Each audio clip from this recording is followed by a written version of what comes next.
ख़वातीन व हज़रात, ladies and gentleman, आदाब। गज़ल की इस महफ़िल में, मुखातिब की इस महफ़िल में आप सबका बहुत बहुत इस्तक़बाल है, बहुत स्वागत है। ये खूबसूरत नाम जो आप देख रहे हैं, मुखातिब, इसके बारे में दो लफ्ज़ ज़रूर कहूँगा। मुखातिब यानी बात करने वाला, मुखातब यानी वो जिससे बात की जा रही है। आज की इस महफ़िल के मुखातिब हैं मिलिंद इंग्लिश साहब, और इस महफ़िल के मुखातब हैं आप सब लोग। तो इस महफ़िल का आगाज़ हम करने जा रहे हैं। मिलिंद इंग्लिश साहब की तारीफ़ में क्या करूं, तारीफ़ तो आप जैसे कदरदान ही करेंगे। उनका तारुफ़, उनका इंट्रोडक्शन, हम सब जानते हैं कि इनके बहुत से मराठी एल्बम्स रिलीज़ हो चुके हैं और आपके दिलों में जगह बना चुके हैं। आप एक मंझे हुए गज़ल सिंगर हैं। अब रह गई बात गज़ल की, तो गज़ल अपने आप में एक लफ्ज़ नहीं है बल्कि एक इवेंट है। अरबिक में हिरन को कहते हैं गज़ाल और हिरनी को कहते हैं गज़ाला। ये गज़ाल यानी कि हिरन जब मोहब्बत से अपनी गज़ाला को, अपनी हिरनी को आवाज़ देता है, मोहब्बत से पुकारता है, तो उस मोहब्बत भरी पुकार, उस आवाज़ को कहते हैं गज़ल।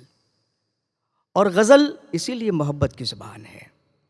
मोहब्बत की इस ज़बान में जो बहुत से जज्बात का बयान होता है गज़ल में, उसमें से दो तो मैं अभी आपके सामने बयान कर देता हूँ। एक है याद और दूसरा है इंतज़ार।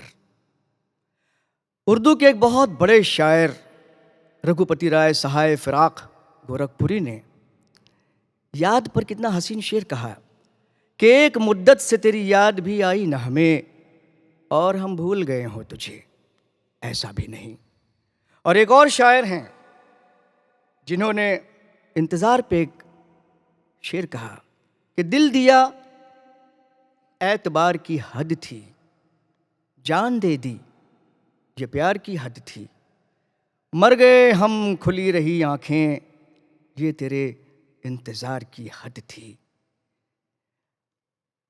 एक ऐसी ही अलबेली गज़ल से इस मुखातिब की महफ़िल का आगाज़ करने जा रहे हैं मिलिंद इंग्लिश साहब, जिसमें याद और इंतज़ार की यही कैफ़ियत आपके सामने पेश की जाएंगे। लेकिन उससे पहले मैं समझता हूँ कि उन लोगों का शुक्रिया अदा करना बहुत ज़रूरी है जिसके बारे में मेरा ज़ाती ख़याल ये है कि बंदा अगर बंदे का शुक्र अदा नहीं कर सकता तो वो भगवान का, वो खुदा का या परमात्मा का शुक्र क्या अदा कर सकता है। ये मुखातिब की महफ़िल को इस आज के जैसे माहौल चल रहा है, ऐसे माहौल में जिन लोगों ने इसे स्पॉन्सर किया है और इसे इस बारे में मुमकिन बनाया है कि महफ़िल आपके सामने पेश की जा सके, आज की इस महफ़िल के को स्पॉन्सर हैं नातु प्रांजपे और माधोबाग, और it is powered by Indian oil. तो आप लुत्फ़ लीजिए इस महफ़िल का। पहली गज़ल पेश करने जा रहे हैं मिलिंद इंग्लिश साहब, प्लीज़ सम।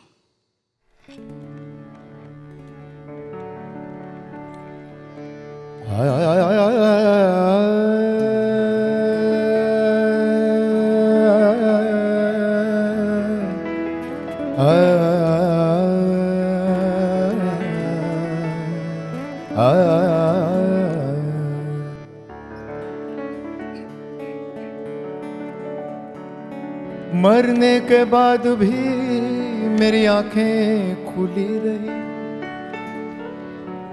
मरने के बाद भी मेरी आंखें खुली रही। आदत पड़ी हुई थी इन्हें इंतजार की। जब तुझे दिल से भुलाने की कसम खाई है, जब तुझे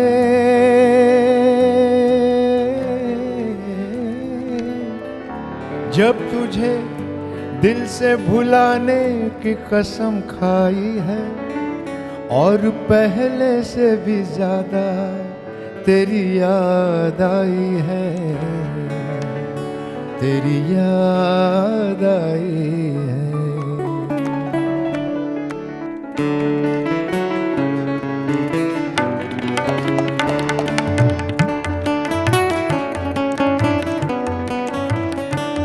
चांद अंगड़ाइयाँ ले रहा है, चांदनी मुस्कुराने लगी है। चांद अंगड़ाइयाँ ले रहा है, चांदनी मुस्कुराने लगी है। एक भूली हुई सी कहानी, एक भूली हुई सी कहानी फिर मुझे याद आने लगी है। चांद अंगड़ाइयाँ ले रहा है, चांदनी मुस्कुराने लगी है।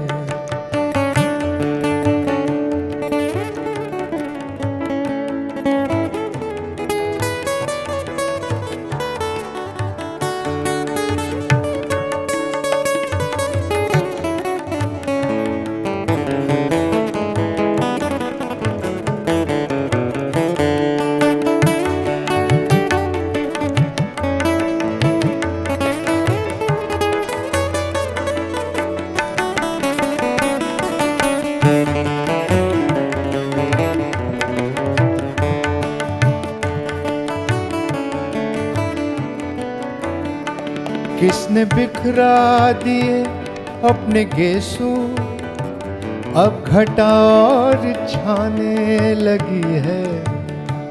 किसने बिखरा दिए अपने गेसू, अब घटा और छाने लगी है।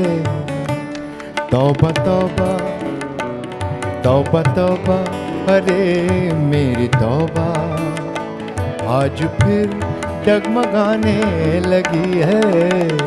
तौबा तौबा, अरे मेरी तौबा, आज फिर डगमगाने लगी है।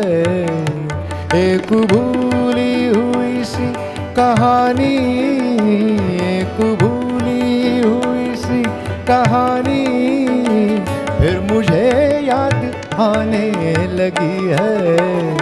चांद अंगड़ाइयाँ ले रहा है, चांदनी मुस्कुराने लगी है।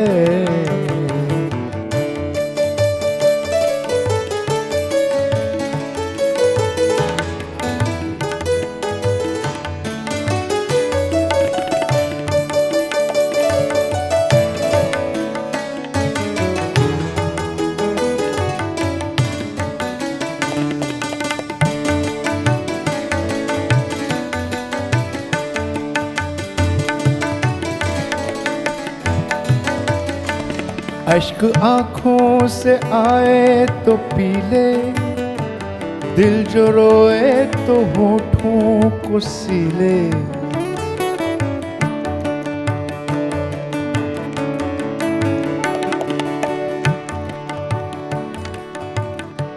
अश्क आँखों से आए तो पी ले, दिल जो रोए तो होठों को सी ले। ऐ मोहब्बत तेरे आंसुओं पे अब हंसी उनको आने लगी है। ऐ मोहब्बत तेरे आंसुओं पे अब हंसी उनको आने लगी है। एक भूली हुई सी कहानी, एक भूली हुई सी कहानी फिर मुझे याद आने लगी है। चांद अंगड़ाइयाँ ले रहा है, चांदनी मुस्कुराने लगी है।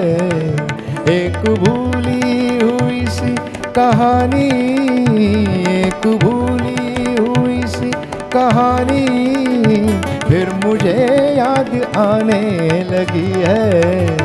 चांद अंगड़ाइयाँ ले रहा है, चांदनी मुस्कुराने लगी है।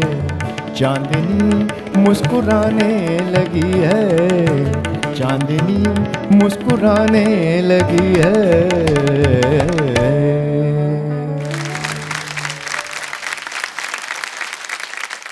गज़ल की ज़बान भी क्या ज़बान होती है। बिल्कुल ज़रूरी नहीं कि जो लफ्ज़ गज़ल में इस्तेमाल किया गया हो उसके वही माने हों जो डिक्शनरी में आप देखते हैं।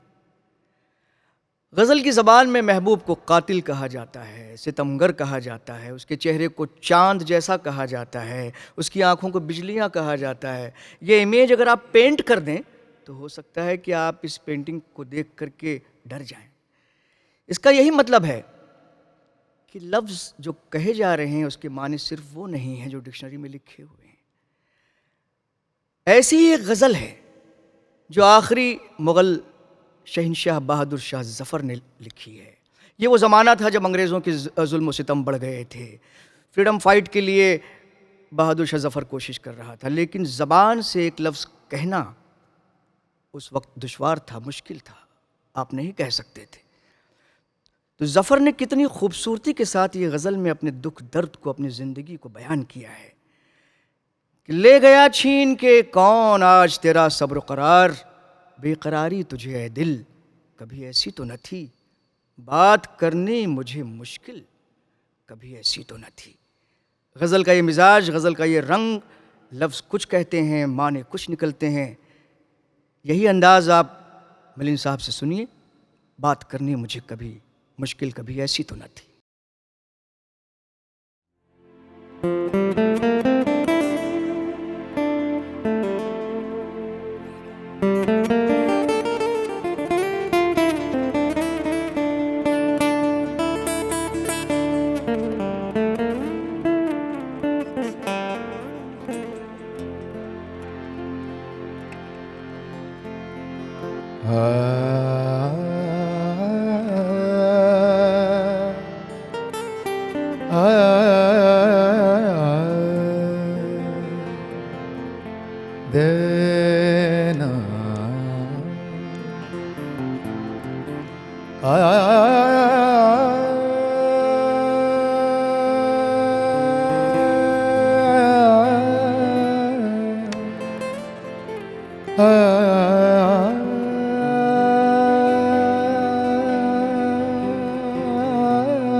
बात करनी मुझे मुश्किल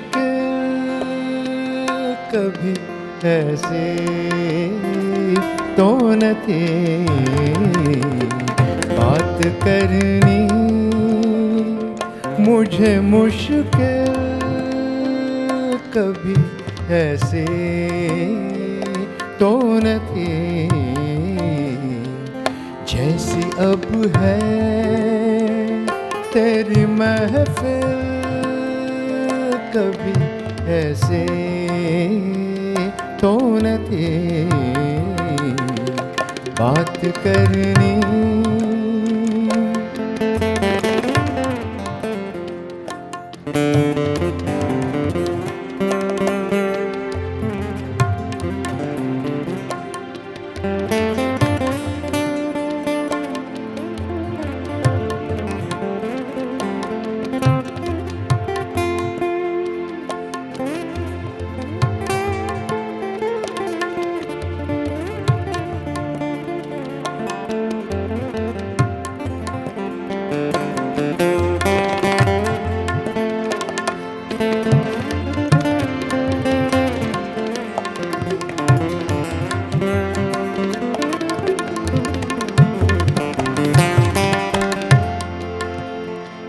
ले गया छीन के कौन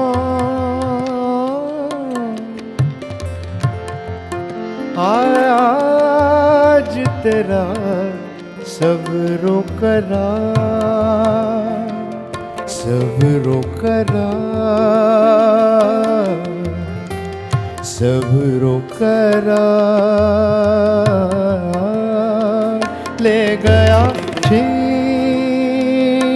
के कौन आज तेरा सब्रो करार, ले गया छीन के कौन आज तेरा सब्रो करार बेकरारी तुझे ऐ दिल कभी ऐसे तो न थी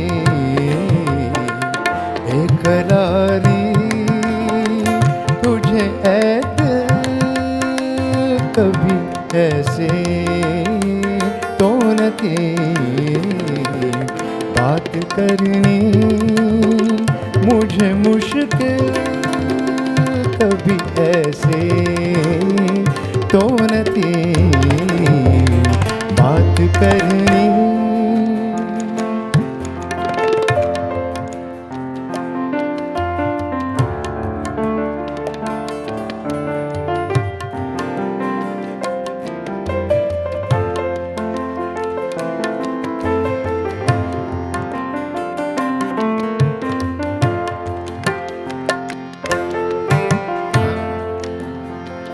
चश्मे खातिल खातिल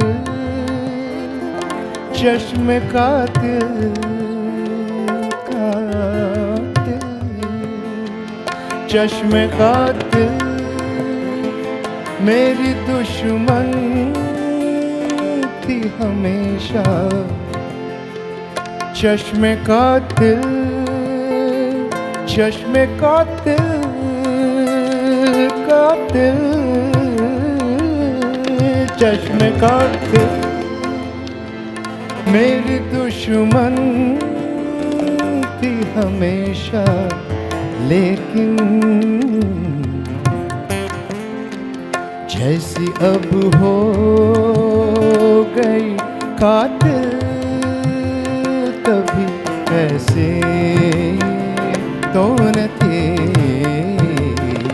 जैसी अब हो गई कातिल कभी ऐसे तो न थे बात करनी मुझे मुश्किल कभी ऐसे तो न थे जैसी अब है तेरी महफिल कभी ऐसे तो न थे बात करनी मुझे मुश्किल कभी ऐसे तो न थे बात करनी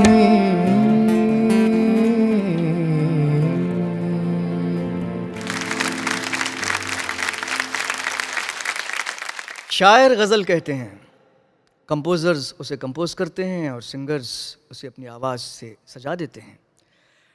हिंदुस्तान में इस काम के लिए संगीत के कैसे कैसे घराने पैदा हुए हैं। ऐसे घराने जिनकी अगर मैं मिसाल दूं तो कुछ घराने ऐसे हैं जिसे दूर पहाड़ों की तरह देखिए तो पहाड़ों पे जमी हुई सफ़ेद सफ़ेद बर्फ़ ऐसे कसे हुए और सिडोल घराने। कुछ घरानों की गायकी ऐसी है जैसे दरिया की लहरें बहती हुई। कुछ घराने समंदर के तरह गहरे और शांत फैले हुए होते हैं। ऐसा ही एक घराना है पटियाला घराना। संगीत का ये घराना ऐसा है जैसे कि पहाड़ों से उतरता हुआ झरना जो पत्थरों को काटता हुआ, उछलता हुआ, कूदता हुआ, गुनगुनाता हुआ भंवरों की तरह आगे बढ़ता है। ऐसी ही गज़ल आपके सामने पेश करने जा रहे हैं, ऐसी ही गायकी इस घराने की मिलिंद साहब आपके सामने पेश करने जा रहे हैं। आवाज़ ऐसी जैसे कि गज़ल के चमन में भंवरा गुनगुनाता है। ग़ुलाम अली ख़ान साहब की ये गज़ल जो सारी दुनिया ने बहुत सुनी, सर धुना तारीफ़ें की, आज एक बार आप इसे मिलिंद साहब की आवाज़ में फिर सुनिए, सर धुनिए, तारीफ़ कीजिए। सो गए लोग उस हवेली के, एक खिड़की मगर खुली है अभी, कोई ताज़ा हवा चली है अभी। मुलाहिज़ा फरमाएं।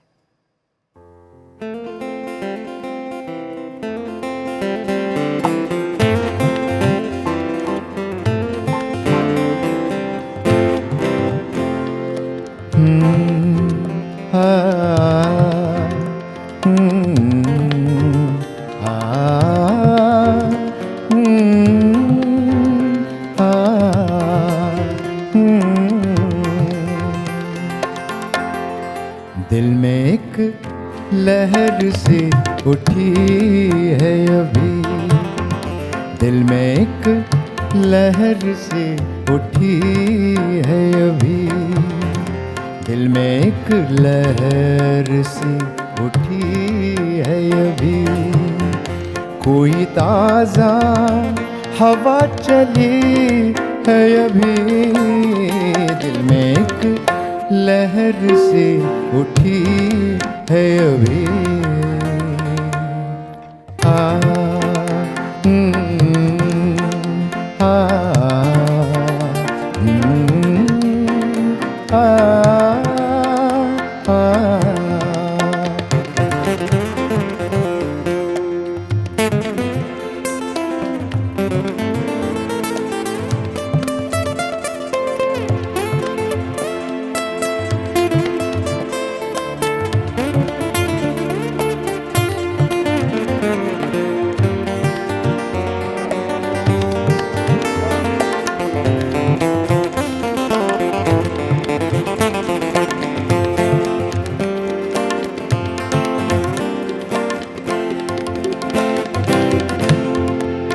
भरी दुनिया में जी नहीं लगता,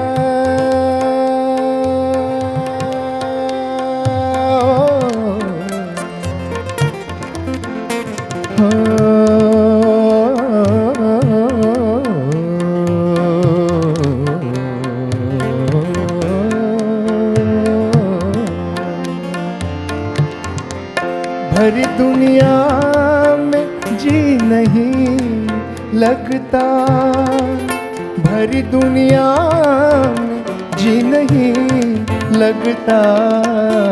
जाने किस चीज़ की कमी है अभी, जाने किस चीज़ की कमी है अभी। कोई ताज़ा हवा चली है अभी, दिल में एक लहर से उठी है अभी। आ, आ,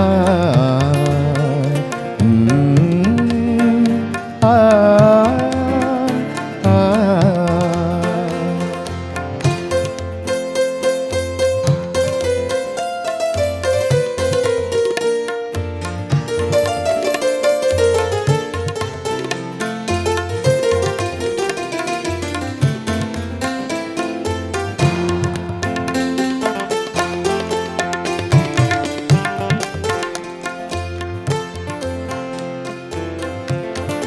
कुछ तो नाजुक मिजाज है हम भी, कुछ तो नाजुक मिजाज है हम भी, कुछ तो नाजुक मिजाज है हम भी। और ये चोट भी नहीं है अभी, और ये चोट भी नहीं है अभी।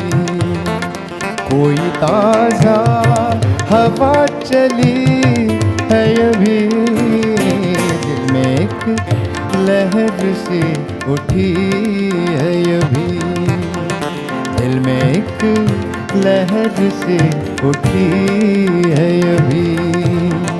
कोई ताज़ा हवा चली है अभी, दिल में एक लहर से उठी है अभी। आ, आ,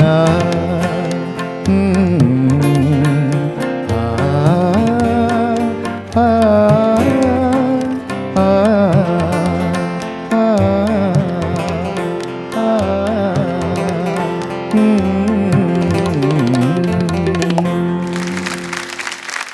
गज़ल शायरी का एक फ़ॉर्म है। शायरी के बहुत से फॉर्म्स हैं, जिनमें से गज़ल है, गीत है, नज़्म है, क़िता है, रुबाई है और न जाने कितने ही फॉर्म्स। गज़ल की खूबी यह है कि गज़ल का हर शेर एक तरह का एक जैसा नहीं होता। गज़ल के एक शेर में आप में बिरहा की आग भर सकते हैं, तो उसी गज़ल के दूसरे शेर में आप मोहब्बत की खूबसूरती भर सकते हैं, मिलन की बातें भर सकते हैं। अगर आप फूलों की खुशबू का जिक्र कर रहे हैं किसी शेर में, तो उसी गज़ल के दूसरे शेर में आप कांटों की चुभन का भी जिक्र कर सकते हैं। ये गज़ल की खूबी है, गज़ल का फॉर्म है।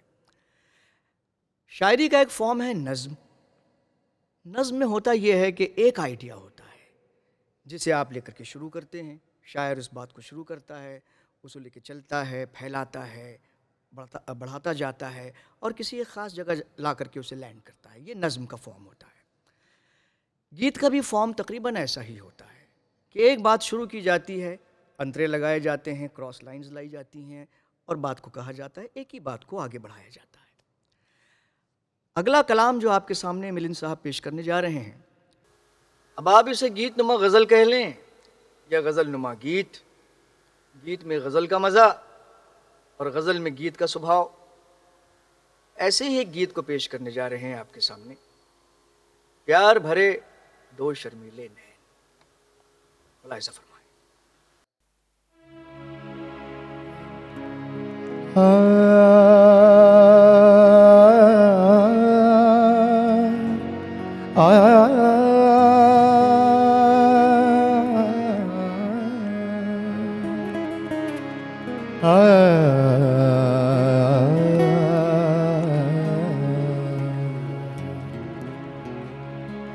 प्यार भरे दो शर्मीले नैन,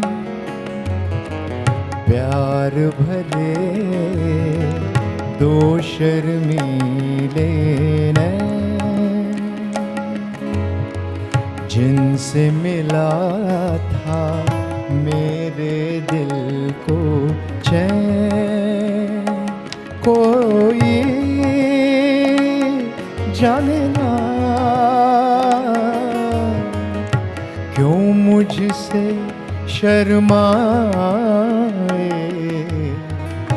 क्यों मुझको तड़पाए। प्यार भरे दो शर्मीले नैन।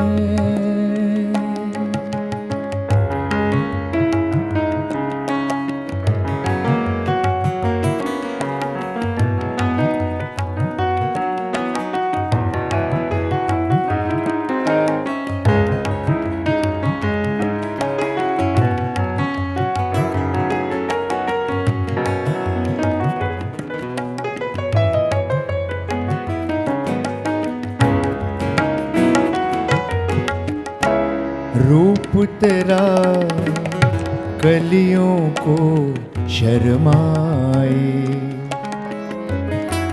कैसे कोई अपने दिल को बचाए।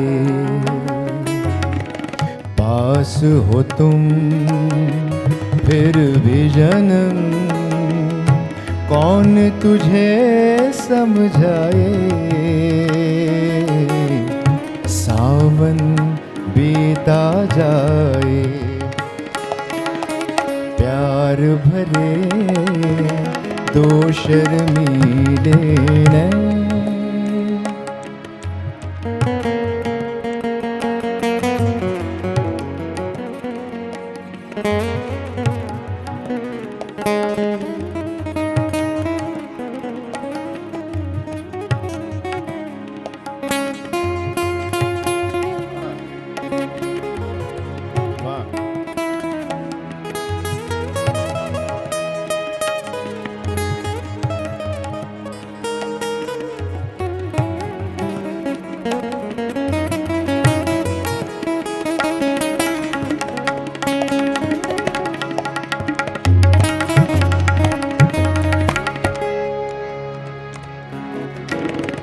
दिल ये कहे गीत मैं तेरे गाऊं,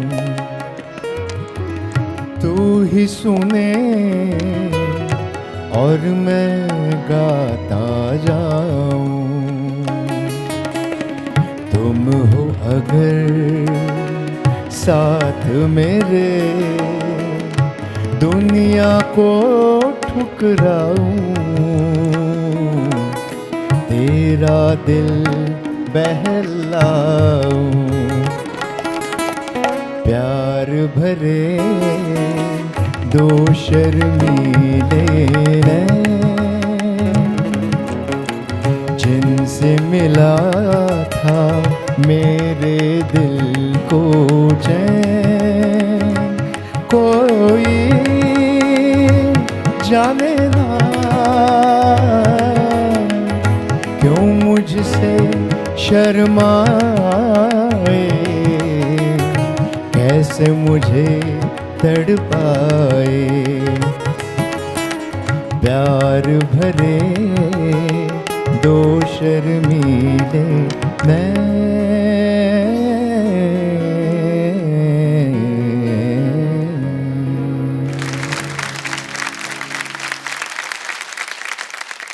साहिबान, एक गुरुजी हुआ करते थे, बड़े ज्ञानी ध्यानी। लेकिन उन गुरुजी की बात ये थी कि किसी को भी चेला बनाने के लिए बड़ी ही सख्त किस्म की कंडीशंस रखा करते थे। एक दिन एक नौजवान लड़का उनके पास आया और कहने लगा, गुरुजी आप इतने ज्ञानी ध्यानी, अपने चरणों में जगह दे दीजिए, अपना डिसेबल बना लीजिए, अपना चेला बना लीजिए। गुरुजी ने कहा, अच्छा चेला बनेगा? अच्छा ये बताओ कि क्या कभी आपको कभी मोहब्बत हुई है, किसी से आँख लड़ी है? लड़के ने कहा कि नहीं गुरुजी, ऐसा तो कभी नहीं हुआ। तो कहना, अच्छा एक काम कर, जब तक कि तुझे मोहब्बत नहीं होगी, किसी से आँख नहीं लड़ेगी, तो मेरा चेला क्या बनेगा तू? जाओ। चला गया साहब 1-2 साल के बाद, लेकिन था बड़ा ढीठ। लौट के आया, कहना गुरुजी अब तो चेला बना लीजिए, मुझे मोहब्बत हो गई, मेरी तो आँख लड़ गई। कहना, अच्छा इश्क हो गया तुझे? कहेंगे हाँ इश्क हो गया मुझे। तो कहने, अगर तुझे इश्क हो गया है, मोहब्बत हो गई है, किसी से आँख लड़ गई है, तो फिर तुझे किसी और गुरु की क्या ज़रूरत? इश्क और मोहब्बत से बड़ा गुरु दुनिया में कोई नहीं होता। ये वो सिखाता है जो कोई गुरु नहीं सिखा सकता। अब जाओ और ज़माने भर में ज़िंदगी भर इसी इश्क का अफसाना जो है बयान करते रहना आखिरी दम तक।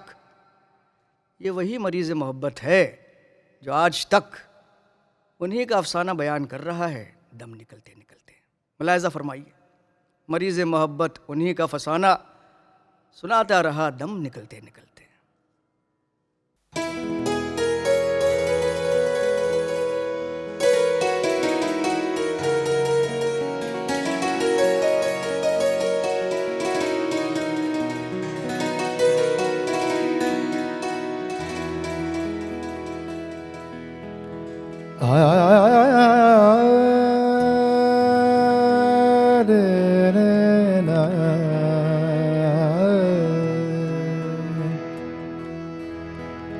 मरीज़े मोहब्बत उन्हीं का फसाना, मरीज़े मोहब्बत उन्हीं का फसाना। सुनाता रहा दम निकलते निकलते, मगर जिक्र शामे अलम जब के आया, मगर जिक्र शामे अलम जब के आया। चरागे सहर बुझ गया चलते जलते, मरीज़े मोहब्बत उन्हीं का फसाना, उन्हीं का फसाना।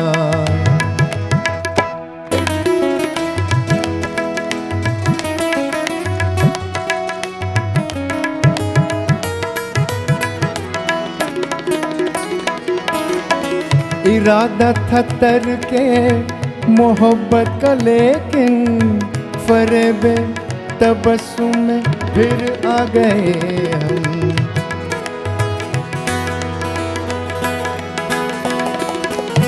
इरादा था तरके मोहब्बत का, लेकिन फरेबे तबस्सुम में फिर आ गए हम।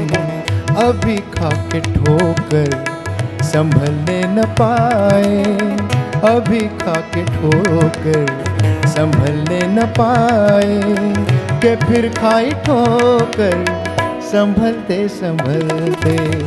मरीज़े मोहब्बत उन्हीं का फसाना, उन्हीं का फसाना।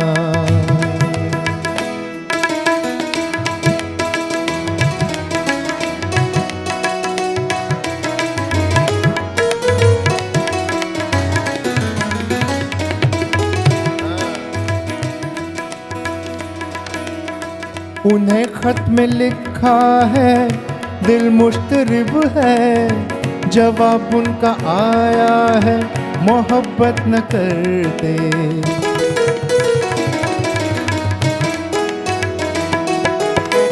उन्हें खत में लिखा है, दिल मुश्तरिब है, जवाब उनका आया है, मोहब्बत न करते। तुम्हें दिल लगाने को किसने कहा था, तुम्हें दिल लगाने को किसने कहा था। बहल जाएगा दिल बहलते बहलते, मरीज़ मोहब्बत उन्हीं का फसाना। सुनाता रहा दम निकलते निकलते, मगर जिक्र शामी अलम जब के आया, चरागे सहर बुझ गया जलते जलते। मरीज़ मोहब्बत उन्हीं का फसाना। सुनाता रहा दम निकलते निकलते, सुनाता रहा दम निकलते निकलते, सुनाता रहा दम निकलते निकलते।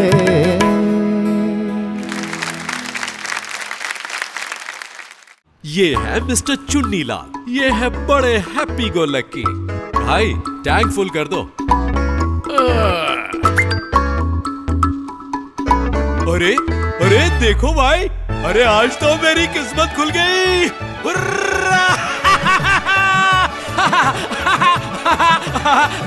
रसीद संभाल के रखी है ना? ये लो।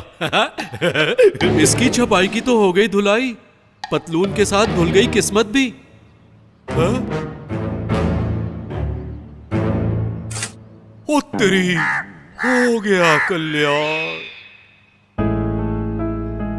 रुकिए जनाब, ना होइए उदास। इंडियन ऑयल पेश करता है ई रिसीट की सुविधा। जब भी फ्यूल भराएं, अपना मोबाइल नंबर पंच कराएं, आपको आएगा एसएमएस, जिसमें लिंक को क्लिक करके आप रिसीट डाउनलोड भी कर सकते हैं और ईमेल भी। इंडियन ऑयल ई रिसीट है ना काम की चीज, न धुलने की फिक्र, न खोने का डर। Indian oil, happy to care. Angioplasty, bypass शस्त्रक्रिया करण्याचा सल्ला मिळालेल्या किंवा शस्त्रक्रिया झालेल्या, तसंच दम लागणे, पायावर सूज, छातीत दुखणे, मधुमेह, उच्च रक्तदाब अशी लक्षणं असणाऱ्या व्यक्तींनी संपूर्ण हृदय शुद्धीकरण चिकित्सा या कॉपीराइट प्राप्त पर्यायाविषयी जाणून घ्या। माधव बागच्या तज्ञ डॉक्टरांचा सल्ला घेण्याची संधी। मिस्ड कॉल द्या 022 48 96 82 82। तुमच्या घराजवळच्या माधव बाग क्लिनिक मध्ये तज्ञ डॉक्टरांची भेट घेण्यासाठी मिस्ड कॉल द्या 022 48 96 82 82।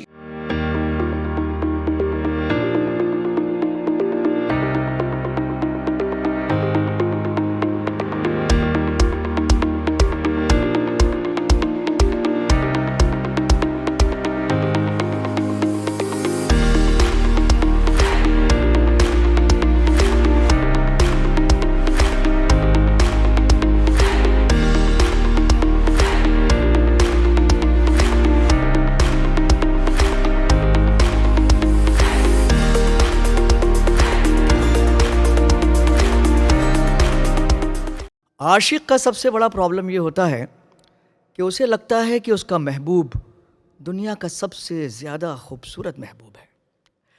खैर, ये समझता है तो इतना बड़ा प्रॉब्लम नहीं है। ये प्रॉब्लम बड़ा तब हो जाता है जब उसे ये महसूस होता है कि सिर्फ वही नहीं बल्कि दुनिया का हर आदमी उसी के ही महबूब पर मरा जा रहा है। और सिर्फ लोग ही नहीं, बल्कि उसे तो लगता है कि ये चलने वाली हवाएं जो उसके महबूब के बालों को छू कर गुजर रही हैं, वो उनसे जलन महसूस करता है। उसे उस आंचल से भी बैर हो जाता है जो उसके महबूब के तन से लिपटने लगता है। जेलिसी के फॉर्म में डूबी हुई, जो कि इश्क की एक शान है, गज़ल पेश करने जा रहे हैं। और ये बड़ी तिरछी गज़ल है, इब्न इंशा की लिखी हुई। क्या हसीन शेर कहा है इस गज़ल में कि इस शहर में किससे मिलें हमसे तो छूटी महफिलें, हर शख्स तेरा नाम ले, हर शख्स तेरा नाम ले, हर शख्स दीवाना तेरा, कल 14वीं की रात थी, शब भर रहा चर्चा तेरा। वाह। ये गज़ल आप जानते हो गुलाम अली साहब ने भी गाई है और जगजी जी ने भी गाई है, और दोनों की तर्ज करीबन आसपास है। तो एक नई कोशिश मैं कर रहा हूँ कि दोनों आपको एक ही साथ सुना दूँ। देखिए आपको पसंद आता है कि नहीं।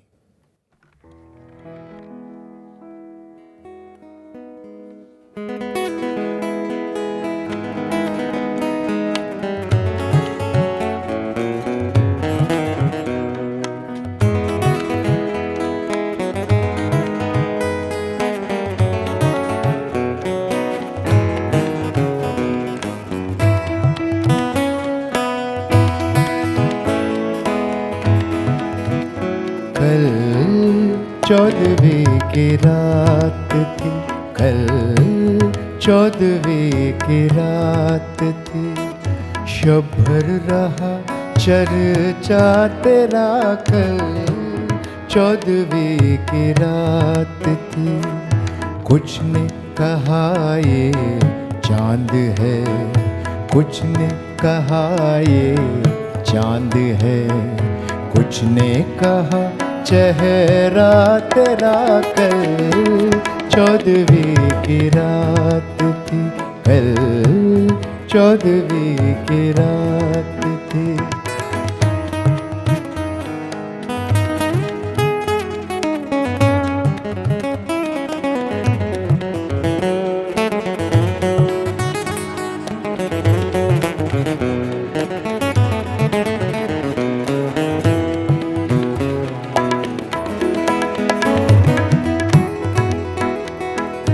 पूछे को तेरे छोड़कर जोगी ही बन जाए मगर,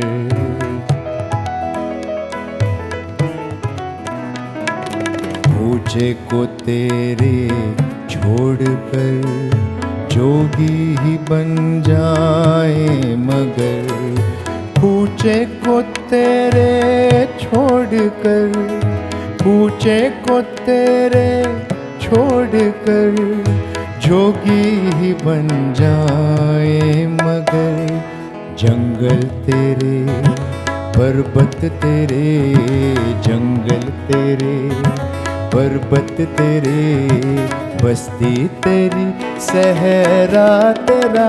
कल 14वीं की रात थी, कल 14वीं की रात थी, कल 14वीं की रात थी, कल 14वीं की रात थी, शब भर रहा चर्चा तेरा। कुछ ने कहा ये चांद है, कुछ ने कहा ये चांद है, कुछ ने कहा चेहरा तेरा। कल 14वीं की रात थे, शब भर रहा चर्चा तेरा।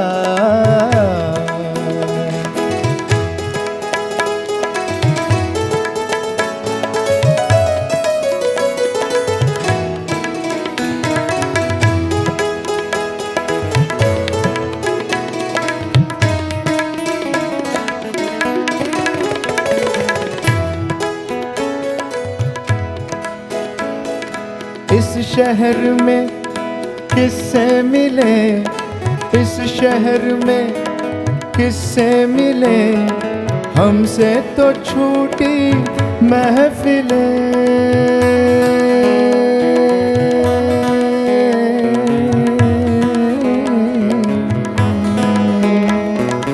इस शहर में किससे मिले, हमसे तो छूटी महफिलें। हर शख्स तेरा नाम ले, हर शख्स तेरा नाम ले, हर शख्स दीवाना तेरा। कल 14वीं की रात थी, शब भर रहा चर्चा तेरा। कुछ ने कहा ये चांद है, कुछ ने कहा ये चांद है, कुछ ने कहा चेहरा तेरा। कल 14वीं की रात थी, शब भर रहा चर्चा तेरा। कल 14वीं की रात थी, कल 14वीं की रात थी, शब भर रहा चर्चा तेरा कल। 14वीं की रात थी कल, 14वीं की रात थी।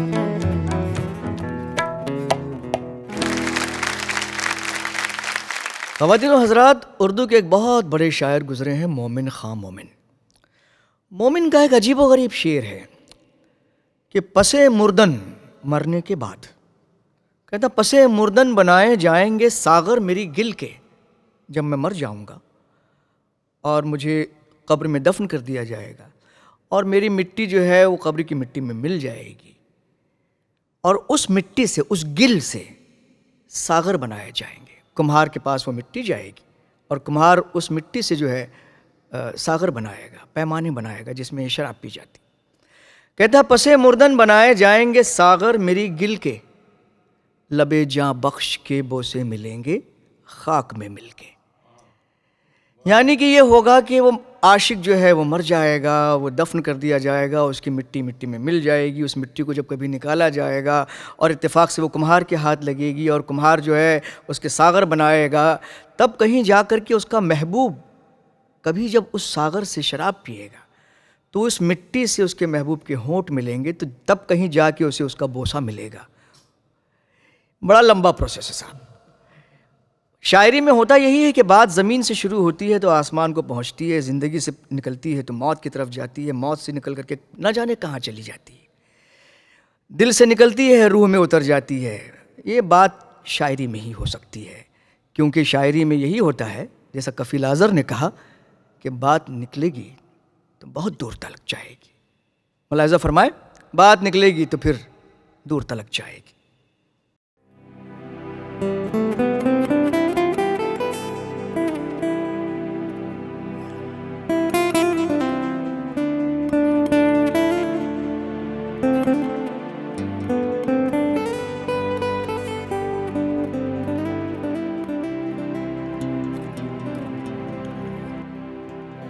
बात निकलेगी तो फिर दूर तलक जाएगी।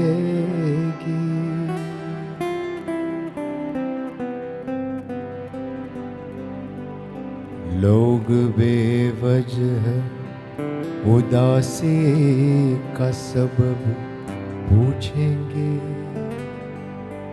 ये भी पूछेंगे कि तुम इतनी परेशान क्यों हो। उंगलियां उठेंगे सूखे हुए बालों की तरफ, एक नजर देखेंगे गुजरे हुए सालों की तरफ। चूड़ियों पर भी कई तंज किए जाएंगे, कांपते हाथों पे भी फिक्रे कसे जाएंगे। लोग जालिम है हर एक बात का ताना देंगे, बातों बातों में मेरा जिक्र भी ले आएंगे। उनकी बातों का जरा सा भी असर मत लेना, वरना चेहरे के तासुर से समझ जाएंगे।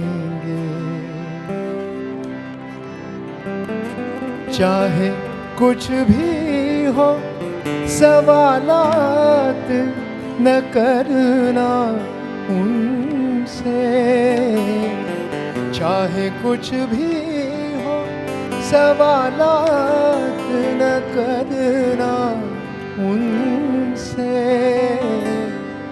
मेरे बारे में कोई बात न करना उनसे,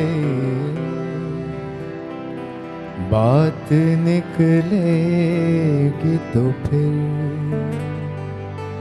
दूर तलक जाएगी।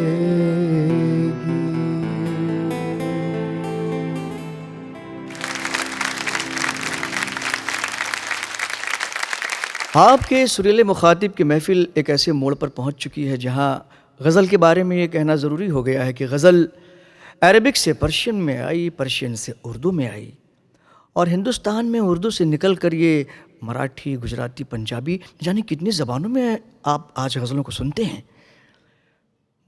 मशायरों में आपने गज़लों को सुना, प्राइवेट महफ़िलों में आपने गज़लों को सुना, शायरों के मुँह से आपने गज़लों को सुना, एक आम आदमी के मुँह से आपने गज़लों को सुना। लेकिन यही गज़ल जब बॉलीवुड में दाखिल होती है तो एक अलग ही जलवा दिखाती है। गज़ल का ये जलवा जो बॉलीवुड की एक फ़िल्म में हमें दिखाई देता है वो आपके सामने पेश किया जा रहा है। मेरे पीछे इस बैकड्रॉप पे आप जिन मैस्ट्रोस को देख रहे हैं, ग़ुलाम अली ख़ान साहब, जगजीत सिंह, मेहदी हसन खान साहब, आपके पंकज उदास जी, इनमें से एक वो अलबेली और रसीली आवाज़ जगजीत सिंह की, ऐसा लगता है मध्यम मध्यम लहजों में कोई एक शहज़ादा जो है कोई कहानी सुना रहा है। उसी आवाज़ में, उसी तर्ज में आप मिलिंद जी से सुनिए, होश वालों को खबर क्या, बेखुदी क्या चीज़ है।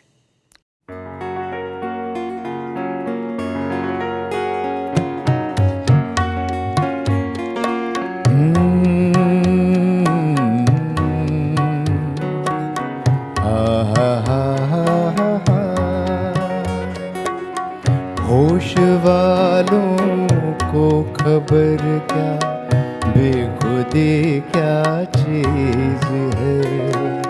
होश वालों को खबर क्या, बेखुदी क्या चीज है। इश्क कीजिए फिर समझिए, इश्क कीजिए फिर समझिए, जिंदगी क्या चीज है। होश वालों को खबर क्या, बेखुदी क्या चीज है।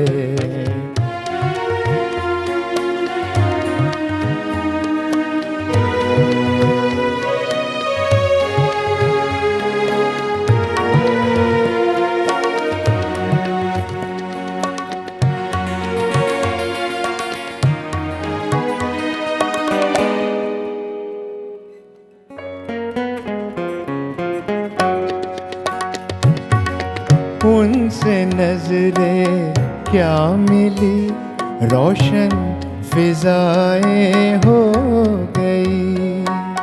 आहा हा हा,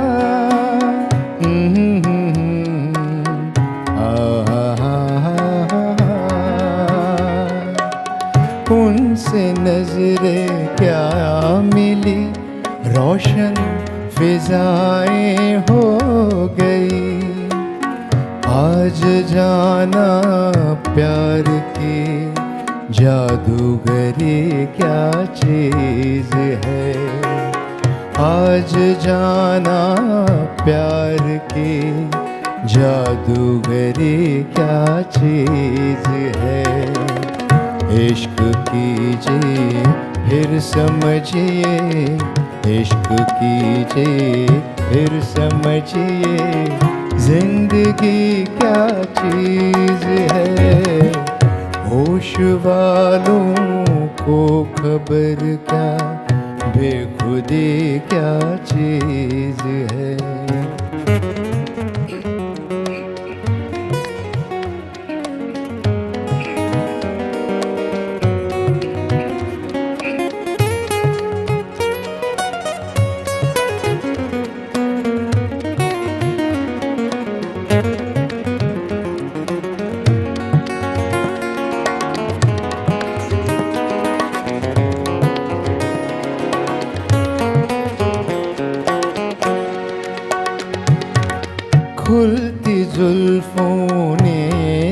सिखाई मौसमों को शायरी।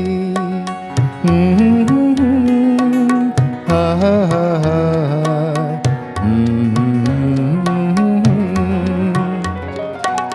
खुलती जुल्फों ने सिखाई मौसमों को शायरी।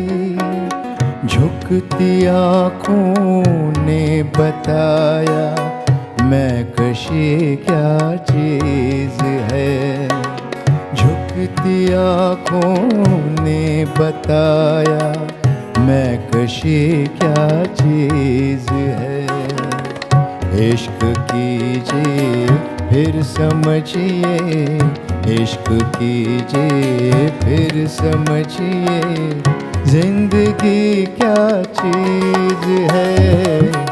होश वालों को खबर क्या, बेखुदी क्या चीज़ है।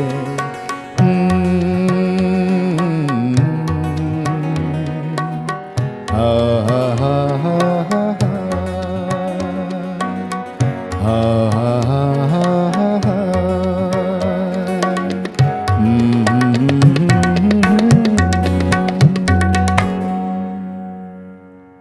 ये है मिस्टर चुन्नीलाल, ये है बड़े हैप्पी गो लकी। भाई टैंक फुल कर दो। अरे अरे देखो भाई, अरे आज तो मेरी किस्मत खुल गई। हुर्रा! रसीद संभाल के रखी है ना? ये लो। इसकी छपाई की तो हो गई धुलाई, पतलून के साथ धुल गई किस्मत भी। हाँ? ओ तेरी, हो गया कल्याण। रुकिए जनाब, ना होइए उदास। इंडियन ऑयल पेश करता है ई रिसीट की सुविधा। जब भी फ्यूल भराएं अपना मोबाइल नंबर पंच कराएं, आपको आएगा एसएमएस जिसमें लिंक को क्लिक करके आप रिसीट डाउनलोड भी कर सकते हैं और ईमेल भी। इंडियन ऑयल ई रिसीट है ना काम की चीज, न धुलने की फिक्र, न खोने का डर। Indian oil, happy to care. संगीत जिस प्रकार दुखी मन को सहारा देता है, उसी तरह एक बीमार हृदय को दोबारा मजबूत बनाने में सहारा देती है माधव बाग। हृदय रोग, हाई बीपी, ओबेसिटी, इन बीमारियों पर माधव बाग के अनुसंधान से सिद्ध साइंटिफिक उपचार प्रसिद्ध है। मीठा किसे अच्छा नहीं लगता, किंतु डायबिटीज हो जाने पर जीवन की मिठास मानो नष्ट हो जाती है। डायबिटीज, हाई बीपी जैसी बीमारियां और सीने में दर्द, सांस फूलना, पैरों पर सूजन, ऐसे लक्षण दर्शाने वाले व्यक्तियों के लिए खास संपूर्ण हृदय शुद्धिकरण चिकित्सा के लिए माधव बाग से संपर्क करें। फैज़ अहमद फैज़ ने एक नज़्म कही थी जिसका टाइटल था रकीब से, टू द राइवल। मोहब्बत में जो हमेशा से एक ट्रायंगल बन जाया करता है कि एक आशिक होता है, एक माशूक होता है, उसमें एक राइवल भी होता है। अफसोस की बात ये होती है कि माशूक जो है, महबूब जो है, वो हमेशा रकीब के साथ चला जाता है और ये आशिक बेचारा अपना सा मुँह लेके रह जाता है। और रकीब के बारे में ज़ाहिर है कि उसकी राय कुछ अच्छी नहीं होती।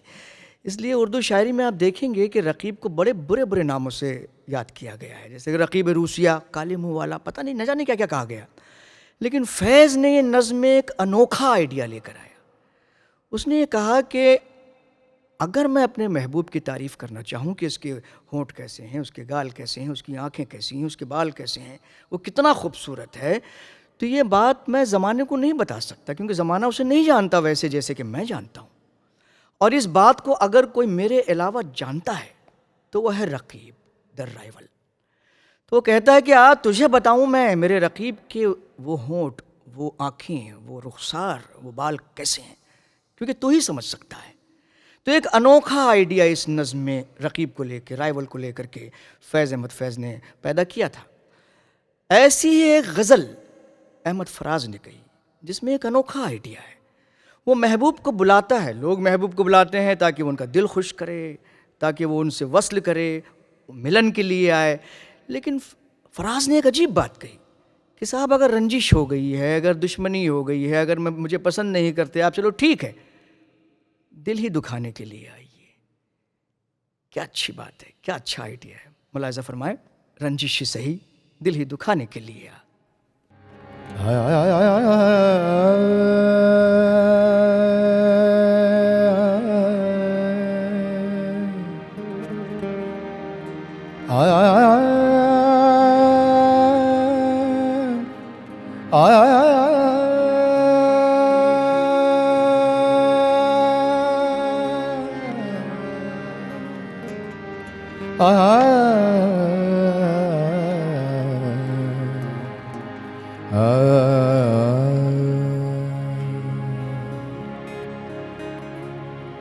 रंजिशी सही दिल ही दुखाने के लिए रंजिशी सही दिल ही दुखाने के लिए रंजिशी सही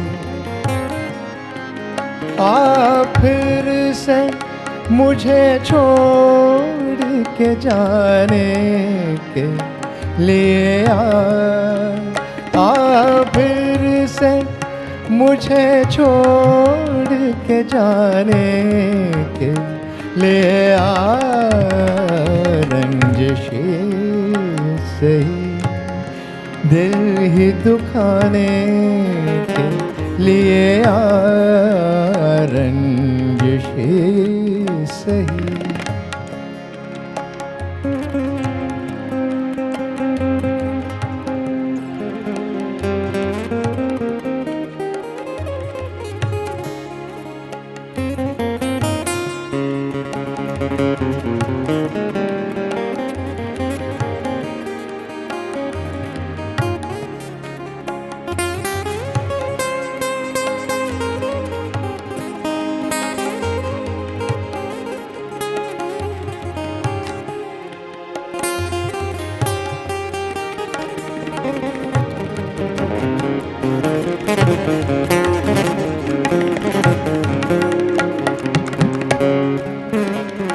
किस किस को बताएंगे जुदाई का सबब हम, किस किस को बताएंगे जुदाई का सबब हम, किस किस को बताएंगे, किस किस को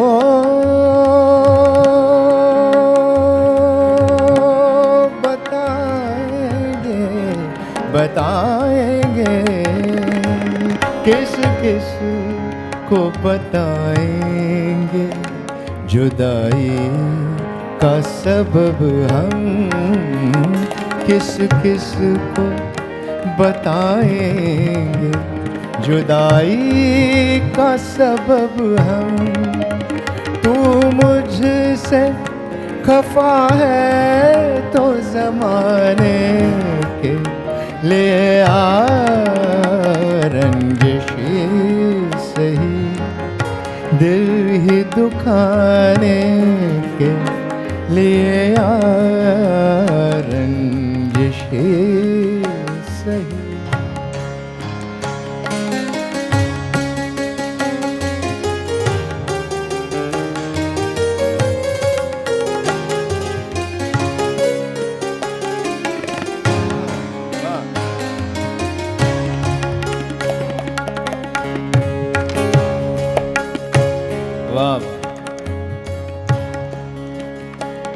जैसे जैसे तुम्हें आते हैं न आने के बहाने, जैसे तुम्हें आते हैं न आने के बहाने, जैसे जैसे जैसे जैसे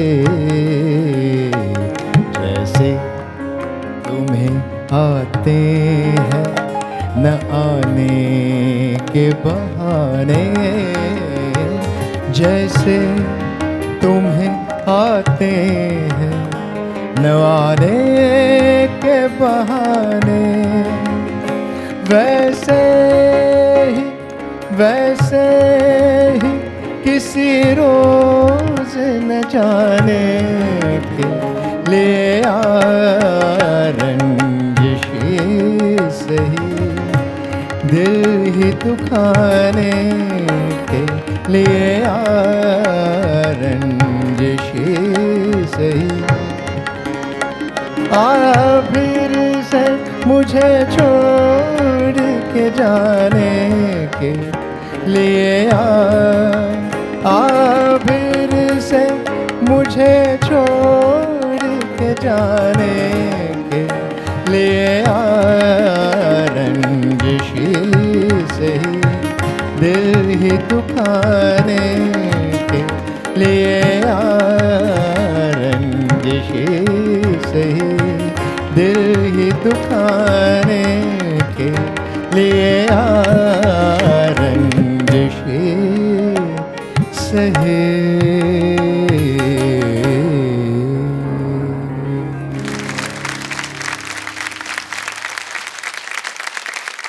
अभी जो मैंने आपको गज़ल सुनाई वो राग यमन में थी, और राग यमन में बहुत सारी गज़लें हैं। अगर मैं कहूँ तो पूरे 2 घंटे का शो हम लोग सिर्फ इसी राग पे आधारित जो गज़लें या गीत है उस पे हो सकते हैं।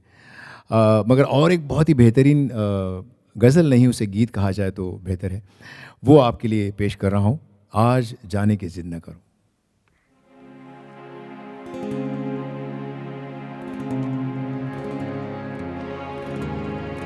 आज जाने की जिद न करो, आज जाने की जिद न करो,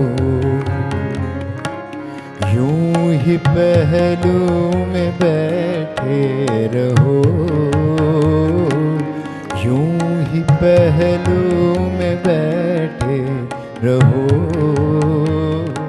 आज जाने की जिद ना करो।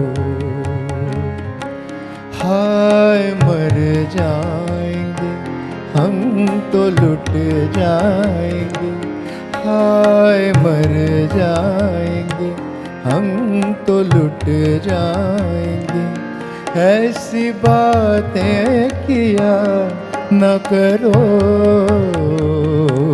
आज जाने की जिद न करो, आज जाने की जिद न करो।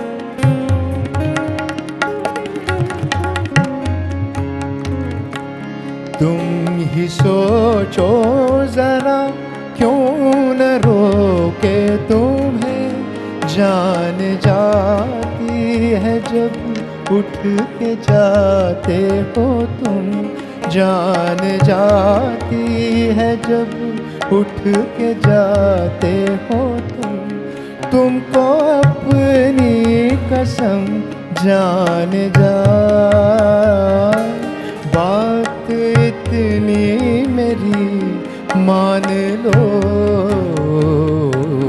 आज जाने की जिद न करो, आज जाने की जिद न करो, यूं ही पहलू में बैठे रहो, यूं ही पहलू में बैठे रहो, आज जाने की जिद न करो, आज जाने की जिद न करो।